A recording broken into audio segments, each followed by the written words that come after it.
السلام علیکم ورحمۃ اللہ وبرکاتہ۔ آج 6 صفر 1447 ہجری۔ الحمد للہ وکفا وسلام علی عبادہ الذین اصطفیٰ، اما بعد فاعوذ باللہ من الشیطان الرجیم، بسم اللہ الرحمن الرحیم۔ پورا ہفتہ تو تقریباً سفر میں چلا گیا، کوئی مضمون بھی ذہن میں نہیں تھا کیا بیان کیا جائے۔ ابھی صبح آئے 9:30 بجے، تو میں نے سوچا کہ کچھ خطبہ جو پڑھا جائے گا اسی کے ترجمے کے متعلق کچھ گفتگو ہو جائے۔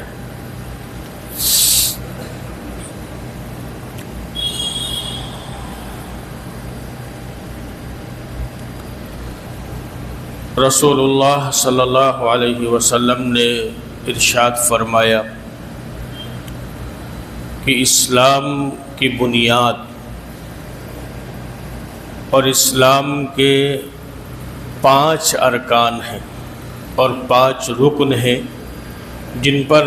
اسلام کی بنیاد قائم ہے۔ ان میں سب سے پہلی چیز یہ ہے کہ اس بات کی شہادت دینا کہ اللہ کے سوا کوئی معبود نہیں اور حضرت محمد صلی اللہ علیہ وسلم اللہ کے بندے اور اس کے رسول ہیں۔ تو جس کو یوں کہا جا سکتا ہے کہ 5 بنیادی چیزوں میں سے پہلی چیز کلمہ شہادت لا الہ الا اللہ محمد الرسول اللہ صلی اللہ علیہ وسلم کا اقرار کرنا ہے۔ تو تمام اعمال میں اور تمام بنیادی چیزوں میں سب سے اہم چیز یہ ہے کہ اللہ کی وحدانیت کی اور رسول اللہ صلی اللہ علیہ وسلم کی رسالت کی گواہی دینا۔ اگر کوئی شخص اللہ کو تو مانتا ہے مگر رسول اللہ صلی اللہ علیہ وسلم کی رسالت کو نہیں مانتا تو پھر وہ مسلمان نہیں۔ اگر کوئی شخص اللہ کو تو مانتا ہے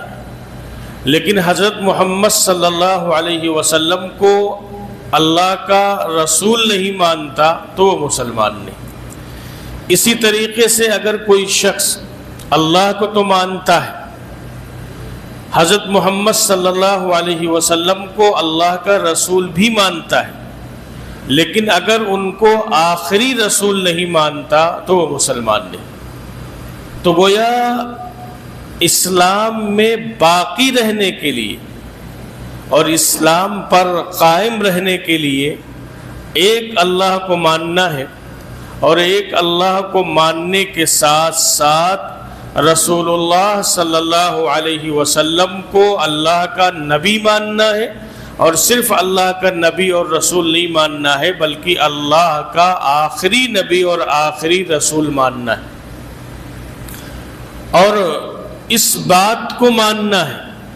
کہ رسول اللہ صلی اللہ علیہ وسلم کے بعد اب کوئی نیا نبی پیدا نہیں ہوگا اور نیا نبی نہیں آئے گا۔ ذہنوں میں یہ بات آ سکتی ہے کہ حضرت عیسیٰ علیہ السلام تو آئیں گے، تو حضرت عیسیٰ علیہ السلام آئیں گے، لیکن اس مسئلے کو بالکل واضح طور پر سمجھ لیا جائے کہ حضرت عیسیٰ علیہ السلام کو اللہ نے حضرت محمد صلی اللہ علیہ وسلم کی آمد سے پہلے اور آپ کی بعثت سے پہلے ان کو نبی بنایا تھا۔ اور یہاں بات یہ کی جا رہی ہے کہ حضرت محمد صلی اللہ علیہ وسلم کے اعلان نبوت کے بعد کوئی نیا نبی پیدا نہیں ہوگا۔ اور پھر اللہ تعالیٰ نے حضرت عیسیٰ علیہ السلام کو آسمان پر زندہ اٹھا لیا اور وہ قرب قیامت اللہ تعالیٰ ان کو زمین پر بھیجے گا، اور جس وقت وہ آئیں گے تو وہ فجر کی نماز کا وقت ہوگا، اور آسمان سے لے کے مسجد کے مینارے تک تو اللہ تعالیٰ ان کو فرشتوں کے ذریعے سے بھیجیں گے، لیکن جب لوگ دیکھیں گے کہ حضرت عیسیٰ مینارے پر ہیں تو پھر ان کو سیڑھیوں سے اتارا جائے گا، اور حضرت مہدی فجر کی نماز پڑھانے کے لیے مصلی پر کھڑے ہو چکے ہوں گے، اور حضرت عیسیٰ مسجد میں تشریف لائیں گے تو حضرت مہدی یہ عرض کریں گے کہ آپ آئیں اور آپ فجر کی نماز پڑھائیں، تو حضرت عیسیٰ علیہ السلام منع فرما دیں گے اور کہیں گے کہ فجر کی نماز آپ ہی پڑھاؤ۔ اس سے کیا پتہ چلا؟ اس سے یہ پتہ چلا کہ حضرت عیسیٰ علیہ السلام جو تشریف لائیں گے وہ نبی بن کر نہیں آئیں گے، بلکہ حضرت محمد صلی اللہ علیہ وسلم کی شریعت کو فالو کریں گے،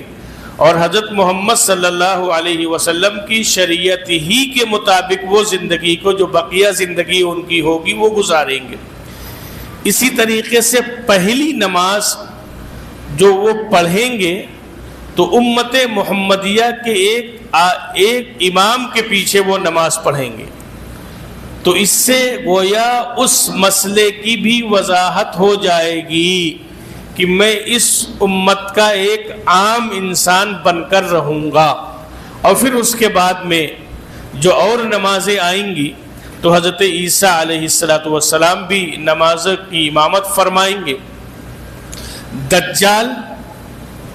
جو دجال نکلے گا اور پوری دنیا میں جائے گا تو اس دجال کو حضرت عیسیٰ علیہ السلام قتل کریں گے، اور ان کے قتل کرنے کی جو جگہ ہوگی جہاں پر دجال قتل کیا جائے گا وہ اسرائیل میں جو مقام لد ہے، تو مقام لد پر دجال کو حضرت عیسیٰ علیہ السلام قتل کریں گے۔ اب اس کے بعد میں جتنے عیسائی اس وقت دنیا میں موجود ہوں گے وہ تمام عیسائی محمد الرسول اللہ صلی اللہ علیہ وسلم کی شریعت میں داخل ہو جائیں گے۔ ابھی تو عیسائی حضرت محمد صلی اللہ علیہ وسلم کی شریعت میں جو داخل نہیں ہے تو ان کو اہل کتاب کہا جاتا ہے، لیکن قیامت کے قریب حضرت عیسیٰ علیہ السلام کے زمانے میں وہ سارے لوگ کلمہ لا الہ الا اللہ محمد الرسول اللہ پڑھ کر اسلام میں داخل ہو جائیں گے۔ اسی لیے یہ بات کہی جاتی ہے کہ آخری دور میں سب سے زیادہ جو تعداد ہوگی وہ تعداد اہل ایمان کی ہوگی، اور اہل ایمان کی تعداد اس لیے سب سے زیادہ ہوگی کہ عیسائی بھی کلمہ پڑھ کر مسلمان ہو چکے ہوں گے، تو اس لیے سب سے بڑی تعداد جو ہوگی وہ آخری دور میں حضرت عیسیٰ علیہ السلام کے تشریف لانے کے بعد میں اہل ایمان کی تعداد سب سے زیادہ ہوگی۔ تو گویا اسلام کا پلر اور اسلام کی بنیاد جس کو کہا جائے تو اس بنیادی عقیدوں میں سے ایک عقیدہ یہ بھی ہے کہ اللہ کو ایک مانا جائے، اس کے ساتھ کسی کو شریک نہ ٹھہرایا جائے۔ جیسے مکہ کے مشرکین تھے تو مکہ کے مشرکین اللہ کو بھی مانتے تھے، ایسا نہیں ہے کہ اللہ کا انکار کرتے ہوں، اللہ کو بھی مانتے تھے، لیکن اللہ کے ساتھ ساتھ وہ اوروں کو بھی مانتے تھے کہ ہمارے یہ بھی حاجت روا ہیں، ہمارے یہ بھی مشکل کشا ہیں، سفر میں ہمارے یہ خدا کام آئیں گے، اگر فلاں کام نہیں ہوگا تو یہ خدا کام آ جائیں گے۔ اسلام نے ان سب چیزوں کی نفی کی ہے کہ دیکھو اللہ تنہا ہے، اللہ اکیلا ہے، اور اللہ نے قرآن میں فرمایا لو کان فیہما آلہۃ الا اللہ لفسدتا، اگر دنیا میں کئی خدا ہوتے اور کئی معبود ہوتے تو اللہ فرما رہے ہیں کہ دنیا کا نظام چل ہی نہ پاتا، لفسدتا، دنیا کے اندر فساد برپا ہو جاتا۔ اس لیے کوئی کہتا کہ بارش ہوگی تو کوئی کہتا دھوپ ہوگی، کوئی کہتا کہ سردی ہوگی تو کوئی کہے گا گرمی ہوگی، تو اس لیے دنیا کا نظام چل ہی نہ پاتا۔ تو اس سے پتہ چلا قرآن کی آیات سے کہ دنیا کے نظام کو چلانے والا اور دنیا کی ہر چیز کو پیدا کرنے والا وہ تنے تنہا اللہ ہے، اور تنے تنہا اللہ ہی پوری دنیا کے نظام کو اللہ ہی چلا رہے، اور اللہ نے انسانوں کی ہدایت کے لیے، انسانوں کی بھلائی کے لیے، انسانوں کو سیدھا راستہ بتلانے اور دکھلانے کے لیے اللہ تبارک و تعالی نبیوں اور رسولوں کو بھیجتے رہے۔ چنانچہ سب سے آخر میں اللہ رب العزت والجلال نے اپنے آخری پیغمبر حضرت محمد صلی اللہ علیہ وسلم کو بھیجا، اور جو سلسلہ اللہ نے حضرت آدم علیہ السلام سے شروع فرمایا تھا، وہ سلسلہ اللہ نے سیدنا محمد الرسول اللہ صلی اللہ علیہ وسلم پر مکمل فرما دیا، اور قرآن کریم میں اعلان فرما دیا اللہ نے، الیوم اکملت لکم دینکم واتممت علیکم نعمتی ورضیت لکم الاسلام دینا۔ گویا یہ اللہ کی طرف سے اعلان تھا حجۃ الوداع کے موقع پر۔ قرآن کی یہ آیت رسول اللہ صلی اللہ علیہ وسلم پر اللہ نے اتاری کہ آج ہم نے دین کو مکمل کر دیا۔ جس دین کی شروعات آدم علیہ السلام سے اللہ نے کی تھی، اس دین کی تکمیل کے لیے اللہ نے یہ آیت نازل فرمائی کہ اے پیغمبر اور قیامت تک کے آنے والے اے انسانوں، ہم نے اس دین کو مکمل کر دیا، اب کوئی نبی نہیں آئے گا، کوئی نئی شریعت نہیں آئے گی، کوئی نیا حکم نہیں آئے گا، کوئی اللہ کی طرف سے نیا پیغام نہیں آئے گا۔ جو دین، جو شریعت، جو کتاب، جو احکام اللہ نے اپنے آخری پیغمبر کو دے کر بھیجے، بس وہ آخری، وہ نظام آخری، وہ شریعت آخری۔ اور اب قیامت تک اگر انسان کامیاب ہونا چاہتا ہے تو اس کو غلامی اختیار کرنی پڑے گی جناب رسول اللہ صلی اللہ علیہ وسلم کی، اور اس کو اس دین پر عمل کرنا پڑے گا جو دین جناب رسول اللہ صلی اللہ علیہ وسلم نے۔ ہم لوگ تو الحمدللہ یہاں آپ کے شہروں میں بڑی محنتیں ہوتی رہتی ہیں، مستقل مساجد میں بیان ہوتے ہیں، خواتین کے پروگرام ہوتے ہیں، اسی طریقے سے جلسے وغیرہ ہوتے رہتے ہیں، بہت سی باتیں معلوم ہوتی رہتی ہیں۔ ابھی ہمارا جو سفر تھا خطے کا تو خالص دینی سفر تھا، اور تحفظ ختم نبوت کے عنوان سے پروگرام تھا ان علاقوں میں جہاں لوگ پہاڑوں پہ بسے ہوئے، جہاں دور دراز آبادیاں ہیں، جہاں غربت بھی ہے، جہاں پریشانیاں بھی ہیں، لیکن آپ دیکھیں کہ فتنے وہاں بھی پہنچے، اور قادیانی فتنہ جو حضرت محمد صلی اللہ علیہ وسلم کو آخری نبی نہیں مانتا، اس وادی میں ایک بڑی محنت ان کی ہو رہی اور بڑی کوشش ان کی ہو رہی ہے، اور بڑے لوگ وہاں ان سے متاثر ہیں۔ گویا ان کا عقیدہ یہ ہے کہ حضرت محمد صلی اللہ علیہ وسلم آخری نبی نہیں۔ تو یہ تو آپ اللہ کا شکر ادا کریں کہ آپ کی آبادی، ہماری بستی ملی جلی ہے، ایک دوسرے سے ملتے رہتے ہیں، لیکن معلوم ہے کہیں 10 گھر ہیں، کہیں 5 گھر ہیں، کہیں 2 گھر ہیں، اور پھر وہاں جا کر لوگوں کو بہکانا اور لوگوں کو اسلام سے دور کرنا اور لوگوں کو شریعت سے دور کرنا اور لوگوں کو حضرت محمد صلی اللہ علیہ وسلم اور ان کی تعلیمات سے دور کرنا بڑا آسان ہو جائے۔ تو اس لیے ہم جتنا بھی اللہ کا شکر ادا کریں وہ کم ہے۔ بعض لوگ مسجد نہیں پہنچ پاتے، مسجدیں نہیں، مسجدیں بہت دور ہیں، پہنچنا ان کے لیے مشکل ہے۔ آپ کے لیے، ہمارے لیے تو کم سے کم ہم جب چاہے مسجد پہنچ جائیں، 5 نمازوں کے علاوہ اگر نفل پڑھنا چاہے تو ہم مسجد آ سکتے ہیں۔ تو اس پر جتنا بھی اللہ کا شکر ادا کیا جائے کم ہے۔ یہ دور جس دور سے ہم اور آپ گزر رہے ہیں، یہ دور فتنوں کا دور ہے، یہ دور اپنے ایمان کی حفاظت کا دور ہے، یہ دور اپنے یقین کے حفاظت کا دور ہے، اور یہ دور اللہ سے اپنے رشتوں کو مضبوط کرنے کا وقت ہے۔ اس لیے کہ جناب رسول اللہ صلی اللہ علیہ وسلم نے فرمایا تھا،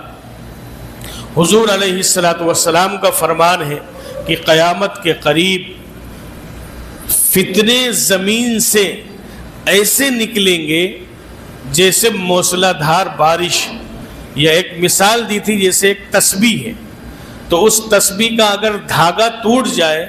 تو اس کی موتی کھٹا کھٹ گر جاتی ہے، فوراً گر جاتی ہیں۔ تو حضور صلی اللہ علیہ وسلم نے فرمایا ایسے ہی آخر زمانے میں فتنے آئیں گے، ایک فتنہ جائے گا، دوسرا فتنہ آ جائے گا، دوسرا جائے گا، تیسرا فتنہ آ جائے گا۔ تو حضور علیہ السلام نے فرمایا ان فتنوں کے دور میں جو شخص اپنے ایمان کی حفاظت کر لے گیا وہ شخص کامیاب ہو جائے گا۔ اور اسی فتنوں کے زمانے میں جناب رسول اللہ صلی اللہ علیہ وسلم نے ارشاد فرمایا کہ آدمی صبح مسلمان ہوگا، آدمی صبح کے وقت مسلمان ہوگا، اور ایسا نازک دور ہوگا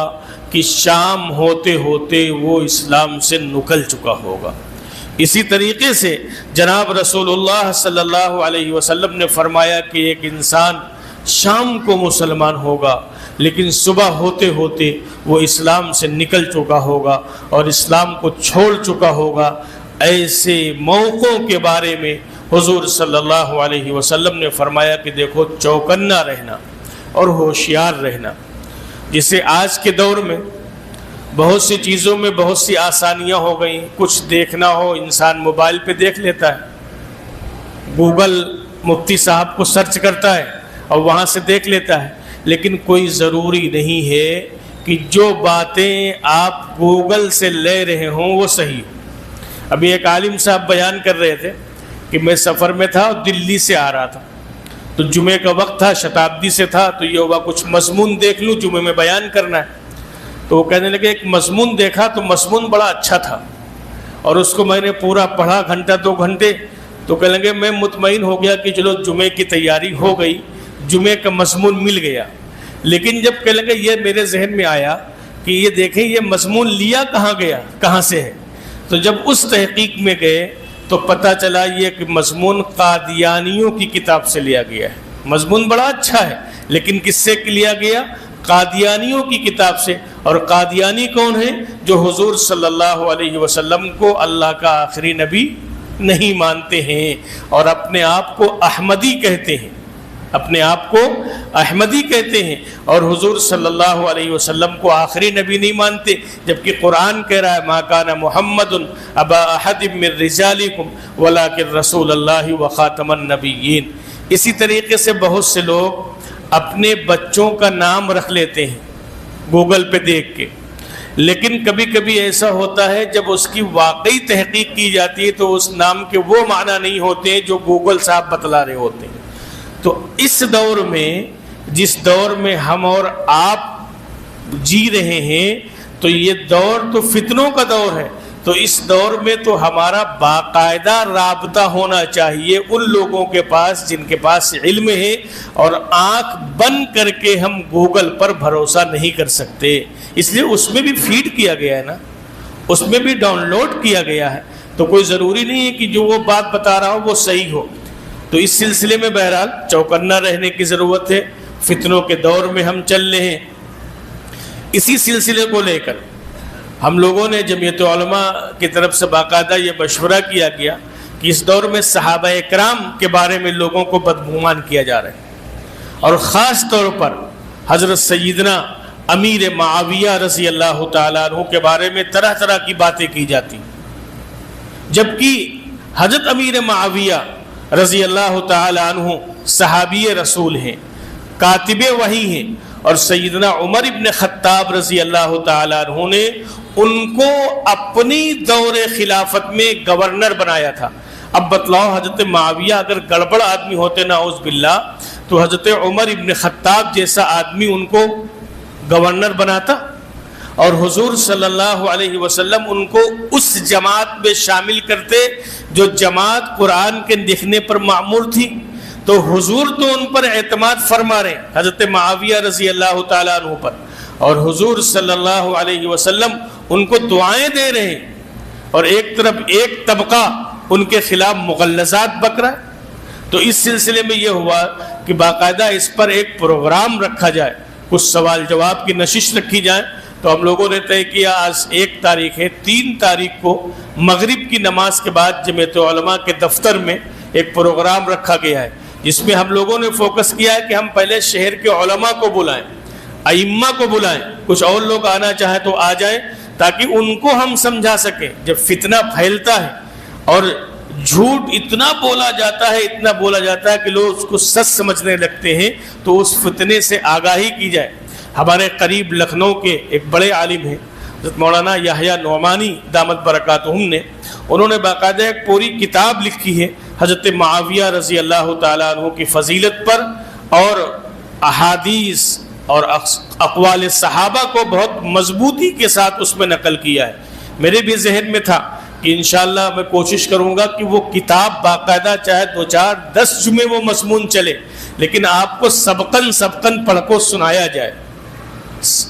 بتلایا جائے کہ حضرت معاویہ رضی اللہ تعالیٰ عنہ کا مقام کیا ہے, حضرت معاویہ رضی اللہ تعالیٰ عنہ کی فضیلت کیا ہے, حضرت معاویہ رضی اللہ تعالیٰ عنہ کا مرتبہ کیا ہے. ہمارا مضمون جو چل رہا تھا تو وہ مضمون تو حضرت علی رضی اللہ تعالیٰ عنہ کے متعلق چل رہا تھا, اور گزشتہ جمعہ میں نے اسی پر بیان بھی کیا تھا. اس ہفتے چھوڑ دیا, آئندہ اگر زندگی رہی تو انشاءاللہ حضرت علی رضی اللہ تعالیٰ عنہ پر وہ سیرت کو مکمل کیا جائے گا. پھر حضرت حسن رضی اللہ تعالیٰ عنہ پر کچھ ان کی سیرت بیان ہوگی. پھر قسط چلیں گی انشاءاللہ حضرت امیر معاویہ رضی اللہ تعالیٰ عنہ. تو بہرحال اللہ کو ایک ماننا اور حضرت محمد صلی اللہ علیہ وسلم کو اللہ کا رسول ماننا اور آخری رسول ماننا اور اللہ کا بندہ ماننا, یہ اسلام کی بنیادوں میں سے پہلی بنیاد ہے. اور اسی طریقے سے آپ نے فرمایا کہ نماز کو قائم کرنا, نماز کو قائم کرنے کا مطلب یہ ہے کہ ہمیشہ پابندی کے ساتھ نماز کو پڑھنا, یہ اسلام کی بنیاد ہے. اسی طریقے سے زکوٰۃ دینا, صاحب نصاب آدمی ہے تو سال میں 1 مرتبہ وہ زکوٰۃ دے گا, یہ بھی اسلام کی بنیاد میں سے ہے. اور حج کرنا, جن کو اللہ نے صاحب استطاعت بنایا ہو, یعنی جن کے پاس اتنا پیسہ ہو کہ ویزا لگوا سکتے ہوں, ٹکٹ لے سکتے ہوں, وہاں کھانے پینے کا انتظام کر سکتے ہوں, اور ان کی کفالت میں جو لوگ یہاں ہوں ان کے کھانے پینے کا جتنے دن کا آپ سفر ہے اتنا انتظام کر سکتے ہو, تو ان پر حج فرض ہو جائے گا.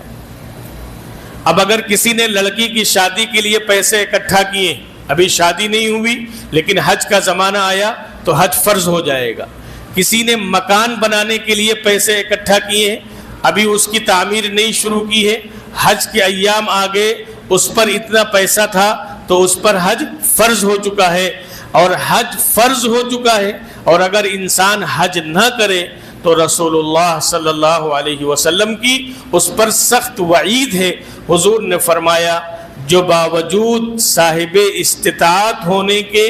حج نہ کرے تو اللہ کے پیغمبر حضرت محمد صلی اللہ علیہ وسلم نے فرمایا چاہے وہ یہودی ہو کے مرے چاہے وہ نصرانی ہو کر مرے. یعنی حج فرض ہونے کے بعد حج نہ کرنا تو گویا رسول اللہ صلی اللہ علیہ وسلم فرما رہے کہ وہ کوئی گارنٹی نہیں ہے کہ مسلمان ہو کر مرے گا. آپ فرض کو چھوڑنے والے بنے ہیں. ابھی بھی حج کے فارم بھرے جا رہے ہیں جن کو اللہ نے صاحب استطاعت بنایا ہو. سال میں زندگی میں 1 مرتبہ حج کرنا یہ فرض ہے, اور بار بار کرنا یہ نفل ہے. اسی طریقے سے زکوٰۃ کا مسئلہ یہ ہے کہ سال میں 1 مرتبہ زکوٰۃ دینا یہ فرض ہے, باقی جو آپ کچھ خرچ کریں گے وہ نفلی صدقات ہوں گے. تو اللہ کو ماننا, ایک رسول اللہ کو ماننا, اور اسی کے ساتھ ساتھ جو ہے وہ نماز پڑھنا, زکوٰۃ دینا, اور زکوٰۃ کے ساتھ ساتھ حج کرنا, اور رمضان شریف کے روزے رکھنا, یہ اسلام کی 5 بنیادی چیزیں ہیں. اب اگر یہ 5 بنیادی چیزوں میں سے آپ نے کسی چیز کو کمزور کر دیا تو عمارت مضبوطی کے ساتھ اوپر قائم نہیں رہ سکتی ہے, اس لیے کہ پلر کمزور ہو جائیں گے, بنیاد کمزور ہو جائے گی. اب ہمیں اور آپ کو یہ غور کرنا ہے کیا ہم اسلام کی جو بنیاد اور اسلام کے جو پلر ہے نماز, کیا ہم اس کو پابندی سے پڑھتے ہیں؟ کیا ہماری پابندی میں نماز ہے؟ اور ہم سوچ لیں جس پر ہم اپنے اسلام کی اور اپنے ایمان کی